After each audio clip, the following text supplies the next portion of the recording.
Arsenal Fan TV down here at Stamford Bridge. I'm here with Louie from 100% Chelsea, big Chelsea fan. Claude, you see, as a regular on Arsenal Fan TV. And brought these two fans together to talk about the massive game this weekend. Big game, Louie. Yeah. Massive for Chelsea. I mean, you've had a decent win, you know, in the Champions League, but if you was to lose this game against Arsenal, I mean, I see you have a meltdown the other day on your channel. You'd be having another one, won't you? Probably, yeah, I would be having another meltdown. I mean, that meltdown was more epic than some of his, by the way, you know what I mean? But, yeah, I mean, you would be having another meltdown, possibly. Yeah, well, there's no possibly, because I don't think it's going to happen. You know, it's a big game for both clubs. I mean, let's be honest. There was the Charity Shield, 1-0, you know. We're all disappointed with that. But like Claude was saying, you can't really, you know, measure a game through the Charity Shield. You can't see how a season's going to go. And, you know, saying you were going to sign loads of players, just checking you signed one in the transfer window, didn't you? And that was Petr Cech. So, you know, it's a big game for both clubs. I mean, we've had a terrible start to the season. It's been terrible for us, you know, 4 points. Not great, sitting 17th in the table. You guys flying high, second, 10 points. You know, that looks all great. That's all good for you guys.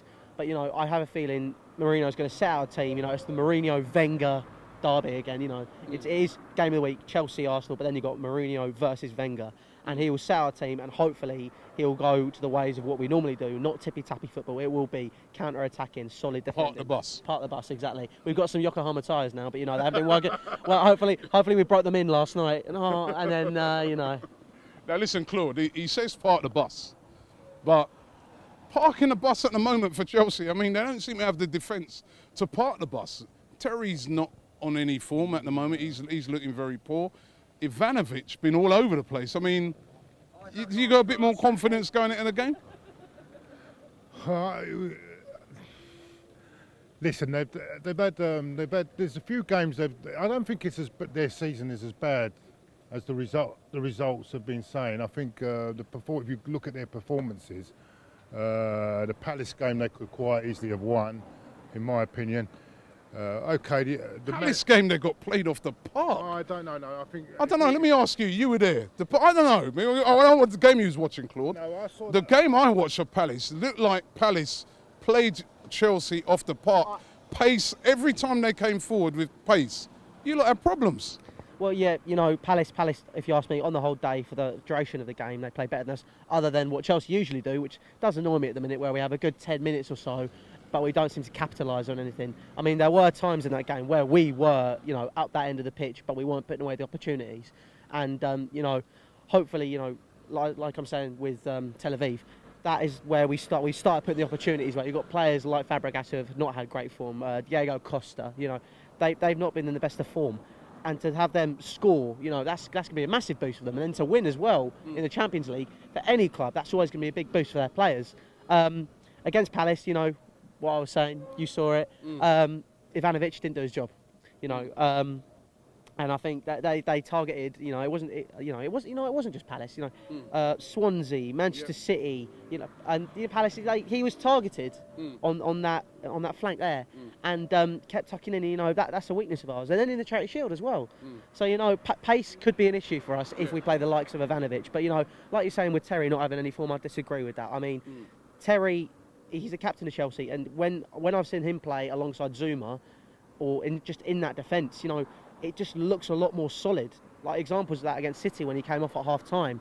The solidity just went in that back four, if you ask me. I wasn't very comfortable with it. But, you know, I think if you have JT, Zuma, that's a pretty decent defensive partnership there. It's just the left and right flanks, which, you know, do worry me in terms of pace. No, listen, that's what I was going to say. Pace.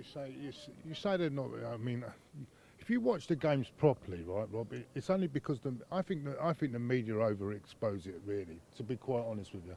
I don't think that, all right, they're not being brilliant, they're not been playing really well, but I think it's these minor little things that have not gone their way. And I think once they click, they've got a good side, and they're not someone you can just write off. You know what I'm saying? No, not good. Listen, Chelsea, they got world class players in their team, but is like if you're the manager of Arsenal, right? Are you not looking at it and think, right, let's attack it with pace? Swansea did it, had all kinds of joy against Chelsea. Same thing with Palace, attacking it with pace. Some of the players that have been their real sort of stalwart go-to players are starting to look a little bit old. And then you've had all the little sort of scandals behind the scene. I mean, you can see why the press would be sort of focusing in on a lot of it. What they're trying to do, and I was explaining to him earlier, what they're trying to do, they're trying to play a bit more flamboyant now, Chelsea, right? And what they're doing is they're trying to change their game. But you bet your life tomorrow, I mean, when we play them, you can bet your life that they'll change back. Park in a bus, you reckon? I think there'll be a lot more calls. There won't be the flamboyancy against us. They won't be. They'll be waiting for the right moments to hit us. They'll wait for us to push up, and they'll wait for the right moments. But this is not a great opportunity to be playing them. I mean, normally when we come here, let's have it right. They've been the team. They've been the unformed team. Let's have a look at where they are. They're near the bottom at the moment. They've only, is it one game you've won? We've won one game. One game. So, you know, we don't normally come here and play them when they're doing so badly. But as I said, at the moment, the way we're playing, we keep it nice and tight. And at the moment, we're not conceding many goals. We've only conceded in the league one goal in the last 4 games. If we keep it nice and tight, we've got a chance. But I don't know. This.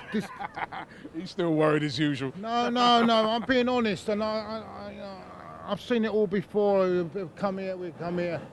It depends how Wenger sets the team out. If he sets it's obvious that he's going to feature the players that he didn't play the other night. If we go and play like we did against Man City, we've got a good chance.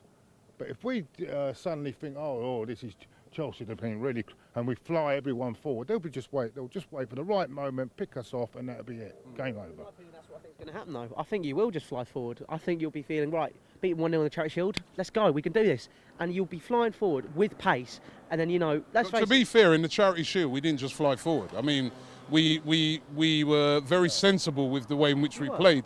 And a lot of the players that didn't play the other night against Dinamo Zagreb are those sort of players that are very sensible with the way they play.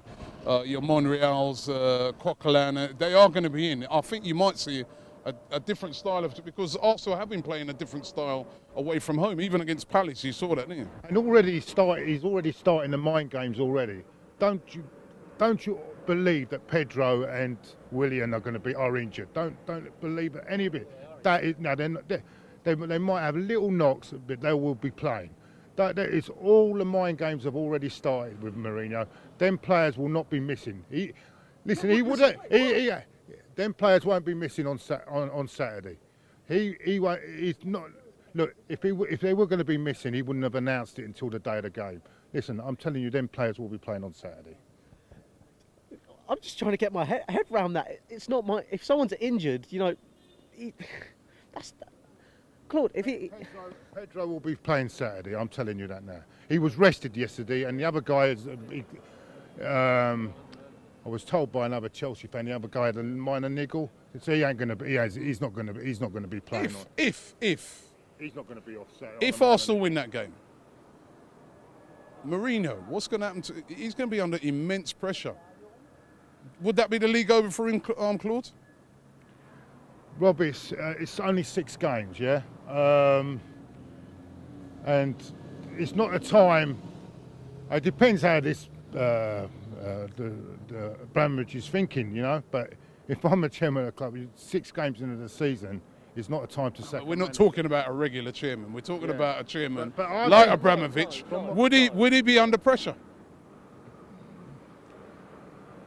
If it was after about 15 or 16 games and they were in that position where they've only won 2 games, I'd say yeah, but no, I don't think so. I don't actually think so, believe it or not. He's not going to be under pressure, you know. What I'm saying, I don't think he'll fire the bullet. That's what I'm saying. He's not going to fire the bullet because Mourinho's here to stay, and the whole idea when he joined was to have a long-term plan. He was here to stay last time. Yeah, no, okay, last time is different to this time. Last time, Abramovich was saying, I want trophies, I want the league every single season, you know. This time, he's realised, you know, you can't win the league every single season. The league has become really competitive. We saw that against Chelsea versus Crystal Palace. We saw that West Ham against Arsenal. You know, the league is very, very competitive. You've got players like Dimitri Payet playing for West Ham and Kabay playing for Crystal Palace. Maybe 3-4 years ago, you wouldn't have seen that. You wouldn't have seen that.